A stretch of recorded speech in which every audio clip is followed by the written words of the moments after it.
સમાચાર અમદાવાદથી સામે આવ્યા છે। અમદાવાદના ઝોન 5 એલસીબીને બાતમી મળી હતી તો બાતમીના આધારે રાજસ્થાન તથા ગુજરાત રાજ્યોના અલગ અલગ જિલ્લાઓમાં ગુના આચરનાર હિસ્ટ્રી સીટર દશરથ ઉર્ફે દસિયા રાઠોડને પકડી પાડવામાં આવ્યો છે। આરોપી પર અલગ અલગ પોલીસ સ્ટેશનમાં વોન્ટેડ જાહેર કરવામાં આવેલો છે। તો આરોપીએ માત્ર અમદાવાદ કે ગુજરાત જ નહીં પરંતુ રાજ્ય બહાર પણ ગુનાઓ આચરેલા છે।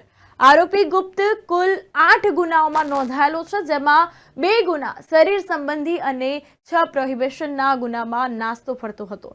તો આરોપી દશરથ અમરેવાડી પોલીસ સ્ટેશનમાં એક વેપારીને માર મારી અને હત્યાના પરીસના ગુનામાં નાસ્તો ફરતો હતો। તો આરોપી દશરથ પર રાજસ્થાનના બિચ્છુવાડા પોલીસ સ્ટેશનમાં ગુનો આચરી તેમાં નાસ્તો ફરતો હતો। ત્યારે હાલ ઝોન 5 એલસીબીએ આરોપીને ઝડપી પાડી આ અંગે વધુ કાયદેસરની કાર્યવાહી હાથ ધરી છે। અમરેવાડી પોલીસ સ્ટેશનની અંદર એક વેપારી ઉપર 307નો જે ગુનો દાખલ થયેલો હતો એની તપાસ અમરેવાડી પીએસઆઈ કરી રહ્યા હતા એ કુમાર। એ દરમિયાન અમારી એલસીબીને બાતમી મળેલી કે આમાં જે ગુનેગાર છે એ ઘણા બધા ગુનાઓ પ્રોહિબિશન અને શરીર સંબંધી ગુનાઓમાં છે, એની વોચમાં હતા।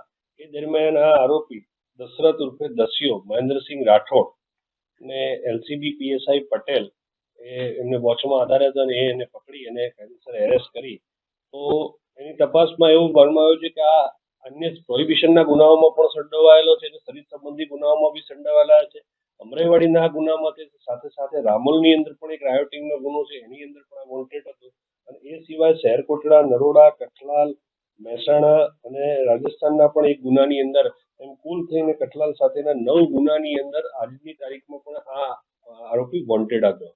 અને અત્યાર સુધીમાં એ ટોટલ એનો ગુનાહિત ઇતિહાસ ચેક કરીએ તો ટોટલ એના વિરુદ્ધની અંદર 7 ગુના જુદા જુદા પોસ્ટમાં અમદાવાદ શહેરમાં દાખલ થયેલા છે। અને છેલ્લે એ શહેરકોટડા પોલીસ સ્ટેશનના મર્ડરના ગુનામાં જેલમાં હતો, તેથી જામીન ઉપર છૂટો થઈ અને ત્યારબાદ આ બધા ગુનાઓ આચરેલ હોય, આ ઘણા બધા ગુનામાં વોન્ટેડ હોય, એલસીબીએ પકડી અને કાયદેસરની એને કાર્યવાહી કરી છે। અને આ ગુનાની ગંભીરતા જોતા આ ગુનાની તપાસ જે પીએસઆઈ એ ખુમાણ કરતા હતા એની જગ્યાએ એ તપાસ હવે અમરેવાડીના સેકન્ડ પીઆઈ